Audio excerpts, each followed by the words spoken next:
clearly your kids, it sounds like your kids are really, like, as you said, really good people who stand up for anyone and everyone and don't want to see people being abused and bullied in any sort. How much would you attribute that to your upbringing? Because one of your parents was a pastor, yes? Well, my dad was a deacon in the Baptist church, which is almost the same Yeah. thing. My mom worked, her vocation was for the Southern Baptist Convention. She was an editor for all of their youth materials, sending out Sunday school materials.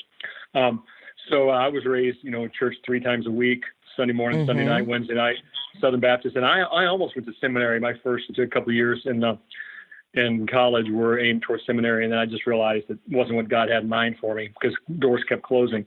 I worked in Christian radio for a while. So I was raised that way. So I think, and up here, everybody's Lutheran. So my kids have been confirmed, in the Lutheran church. So, I think some of it comes from me. I think the sensitivity comes from me because I grew up.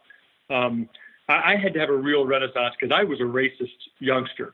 The language I heard in my neighborhood, in my school, a small rural white school in Tennessee, I had a coming of age really not until my early 30s, and it was humbling and embarrassing.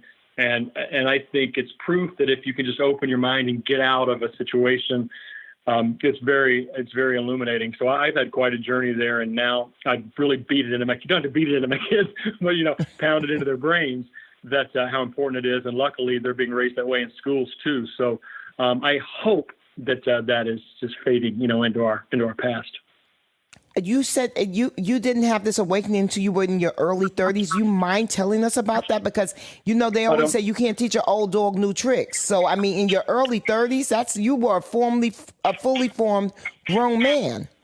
So how did you have this kind of reawakening? You know what happened, Bevy? And it's one reason I'm hypersensitive to people criticizing Hollywood or criticizing the arts and, crazy liberals. I hear it all the time because that's what happened to me. I started acting as a hobby in my 20s and fell in love with it. I was a salesman, sold TV ads for CBS affiliates, suit and tie, briefcase, madman kind of guy. And I was almost 30 and realized I liked acting more, even though it was a hobby. I quit my job, went to Chicago, and tried to be an actor. And that's where it happened for me. That's where I started meeting, some black guys that weren't, the enemy, like I was taught they were. I started meeting some homosexual people who I realized, they weren't everything I was told they were. And when you're exposed to people and you try to make an effort, and that was my new community and I had to fit in, I was mortified at the beliefs that I brought with me. And so it was my early 30s when I really, it was hugely humbling. And that's when I sort of made a pact with myself that I would, be more active. I'm very politically active. I'm always donating and campaigning and doing what I can because I think I'm always trying to make up for those childhood years of, being steeped in racism.